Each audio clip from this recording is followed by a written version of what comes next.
Eh ben c'est parti, bienvenue tout le monde dans cette première vidéo consacrée à la série du jeu de société Paléo. Paléo, c'est un jeu de société narratif. Donc narratif, qu'est-ce que ça veut dire? C'est qu'on va vivre tout simplement plein d'aventures et c'est pour ça que cette série va se passer en plusieurs épisodes. C'est un jeu de 1 à 4 joueurs coopératif et donc moi je ferai le mode solo. Donc Paléo, c'est un jeu où on va on va être avec notre groupe de guerriers, inventrices, cueilleuses, enfin bref, une tribu à l'époque de l'ère paléolithique. Et il va falloir qu'on explore notre environnement, qu'on récolte des ressources, qu'on crée des objets, tout ça pour vivre des aventures. En fonction des scénarios qu'on utilisera, ça orientera un petit peu toutes les choses qu'on aura à faire. Donc je vous fais cette petite vidéo brève de présentation pour que toutes les vidéos concernant le jeu, on puisse directement attaquer les parties.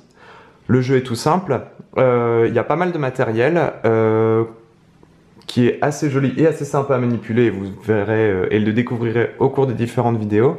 Alors, c'est quoi le but du jeu? Le but du jeu, c'est de collecter 5 jetons narratifs. Les jetons narratifs, qu'est-ce que c'est? Ce sont ces petits éléments de fresque, il y en a 5 à collecter et il va falloir explorer notre environnement et en fonction des modules qu'on choisira, on aura différentes manières de les obtenir.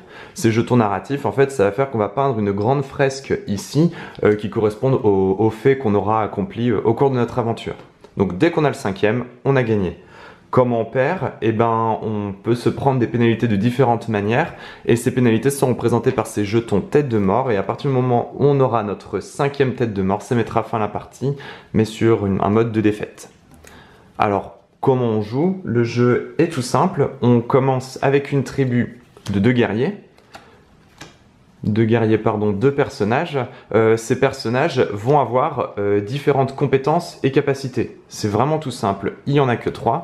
Je vais tâcher de vous les piocher. Voilà, on les voit ici toutes les 3. Ici, l'habilité, la compétence et la perception.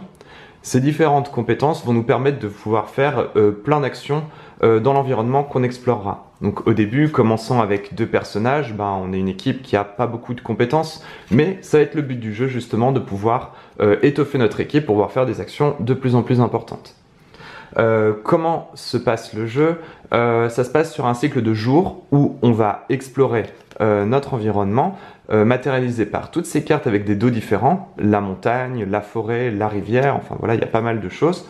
Et une fois qu'on a terminé le paquet de cartes, ça symbolise un peu le temps qui passe, une fois que le paquet de cartes est terminé, on passe à la phase de la nuit, où il va falloir qu'on nourrisse chacun des membres de notre tribu, plus des objectifs à accomplir en fin de journée en fonction des modules qu'on aura choisis. Comment ça se passe? Pendant la phase jour, on prend les 3 premières cartes de la pioche sans désordonner leur position et on choisit où est-ce qu'on veut aller. Est-ce qu'on veut aller plutôt à la montagne? Est-ce qu'on veut retourner dans notre foyer pour pouvoir faire des choses notamment... vous découvrirez, je ne vais pas trop m'avancer, mais par exemple à quoi ressemble une carte? Si on décide d'aller par exemple à la montagne, vous avez la carte qui ressemble à ceci, et en fait, il faudra faire l'une ou l'autre des actions pour en obtenir la récompense. Par exemple, défausser les 2 cartes suivantes du paquet pour pouvoir récupérer soit une pierre, soit un élément de peau. Donc défausser les cartes du paquet, c'est ça qui va symboliser le temps qui passe, parce que vous voyez, plus le paquet quand le paquet sera vide, la journée sera finie, et donc il ne faut pas que la journée passe trop vite, parce qu'on a plein de choses à faire pour pouvoir accomplir nos conditions de fin de journée, sinon on se prend des pénalités. Donc voilà. Qu'est-ce que vont principalement faire les cartes? Ça va nous permettre de récolter des ressources. Il y en a de différents types. Il y a la nourriture, la pierre, le bois. Il y a aussi d'autres ressources à farmer comme de la peau. Et en fait, ces ressources, on va aussi pouvoir les utiliser pour pouvoir créer des équipements. Comme par exemple, vous pouvez avoir, je vais vous présenter ces deux-là, avec une petite carte pour faire la mise au point. Hop là. Yop. Voici 2 exemples. On peut par exemple, quand on ira au foyer, défausser un morceau de bois et de la pierre pour pouvoir créer une lance qui nous donnera à notre équipe de manière permanente de la force. Pareil, on peut défausser une pierre pour pouvoir la transformer en biface qui nous donnera de l'habilité. Voilà, et il y a pas mal d'autres choses qu'on pourra créer au cours du jeu, mais ça, vous pourrez le découvrir au cours des parties. Dernière petite chose à expliquer, notamment pour cette partie du temps qui passe, quand on défausse les cartes pour pouvoir faire l'action, si jamais au cours de cette défausse, je vous mets l'exemple ici par exemple, on en vient à défausser une carte danger, c'est-à-dire une carte rouge, et ben on se prendra une pénalité. Nos personnages, ce seront, par exemple, s'ils devaient ramasser du bois, ils se seront pris une écharde ou d'autres aléas peut-être plus dangereux que celui-ci, mais on découvrira. Et ben on se prendra des points de vie qu'on mettra sur nos personnages, hop, ici, paf. Et dès qu'un personnage n'aura plus de points de vie, il sera mort et donc on se prendra une tête de mort.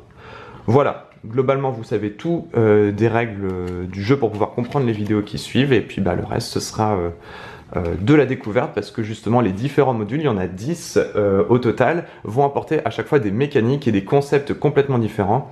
Et voilà. Pour moi, personnellement, c'est un jeu que je connais très bien, que je maîtrise bien. J'ai fait les 3 premiers niveaux. Donc c'est-à-dire les 6 premiers modules, enfin bref, vous verrez à ce moment-là. Donc les premières parties, il n'y aura pas trop de découvertes pour moi, mais ça restera quand même un truc sympa à faire. Par contre, après, sur les autres vidéos, je découvrirai en même temps que vous les différents modules, et donc ça rajoutera aussi un côté un petit peu sympa de découverte. Voilà, j'ai pas tout dit, j'ai pas tout expliqué, mais vous avez les mécaniques de base, c'est-à-dire on a des personnages avec leurs compétences, des personnages avec leurs différentes compétences. On avance dans la journée en prenant les 3 premières cartes et en choisissant là où on veut aller.